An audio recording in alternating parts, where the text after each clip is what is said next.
حضرت علی رضی الله تعالی عنہ ته دغه مسافر عرض کوي چې زه یو څو تپوسونه وکړم که تاسو جواب راکوئ. ویل بالکل وکړه.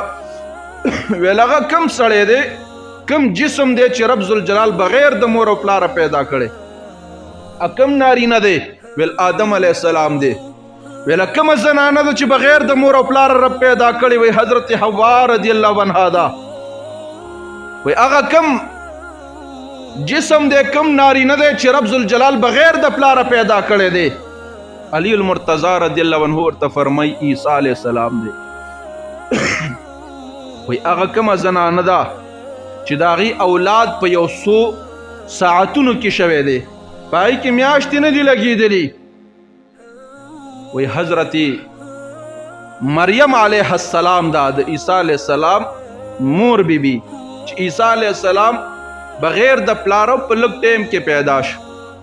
الله رب ذوالجلال ورله دا اولاد ورک. وی غدا راته ووایه چې هغه کوم جسم دی چې خپل دوستان او ملګري ویرول، حالانکه خلق خپل ملګري نه یری. وی هغه د سلیمان علیه السلام هغه میږی وه چې کله سلیمان علیه السلام تشریف راوړلو نو خپل ملګري ویرول چې هلئ زر زر کورونو ته داخل شي، هسې نه سلیمان علیه السلام در باندې خپې کښېنه دي، خیال بیا نه.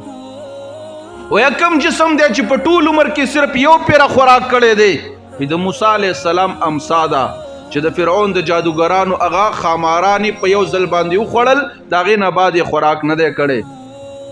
وی ښه دا راته ووایه چې هغه کم قبر دی چې د خپل صاحب سره چې کم صاحب په قبر کې دی نو دا قبر هم ګرځي او خپل صاحب هم ځان سره ګرځي، چکر یې ورکوي. وی حضرت یونس علیه السلام دی چې د مئی په هیټه کې و، مئی ورله قبر ګرځېدلی و نو مئی به هم ګرځېدو او دی هم پکې تشریف فرما و. وی ښه په قبر کې د ټولو نه اخري د انسان کومه حصه خوري کېږي؟ د انسان سر چې د سر کوم اډوکی دی دا د ټولو اخري خوري کېږي. وی ښه د مور په خېټه کې په رحم کې د ټولو نه ړومبې چې کله ماشوم جوړېږي د کومه حصه ړومبې جوړېږي؟ وی د شهادت ګوته دا ړومبې جوړېږي. وی ښه دا راته ووایه چې هغه کوم دوه دوستان دي چې کله د هغې په منځ کې دشمني نشي راتلی، هغه د یو بل دشمنان کېږي نه؟ وی یو جسم دی او روح، دا دواړه یو ځای اوسېږي، دشمني نه کوي د یو بل سره. وی کوم دوه دشمنان دي چې کله دوستان کېږي نه؟ وی یو ژوند دی او بل مرګ. چې کوم ځای کې ژوند دي هغلته مرګ نه راځي، داسې دشمني ده د دې ژوند سره، او چې کوم ځای کې مرګ هلته ژوند نه راځي. دواړو کې به یو وي، دواړه په یو ځای کې نه موجودېږي، یو بل سره یې نه لګي، دشمنان دي سخت د یو بل. ویا کوم دوه څیزونه دي چې هغې خاموش دي، ولاړ دي، ساکن دي، سفر نه کوي چرته؟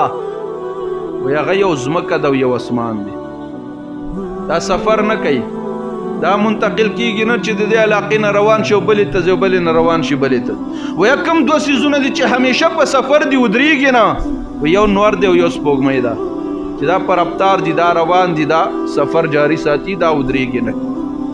وی ښه دا راته ووایه چې هغه د ځمکې کومه حصه ده چې په ټول ژوند کې یو پیر انور لیدلی دی؟ وی هغه رودي نیل دی، دریای نیل چې کله موسی علیه السلام پې پورې وته او بني اسرائیل رب ذوالجلال چې ورته کومه لاره جوړه کړه او دغه اوبه یو طرف ته بل طرف ته واړولې، په دغه ځای ړومبی پیر انور لګېدلی، دغه یو پیر هغه ځمکې نور لیدلی بیا یې نه دی لیدلی.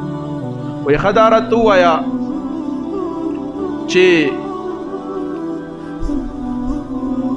د حضرت علی المرتضی رضی الله تعالی عنه نه ډېر تپوسونه وکړل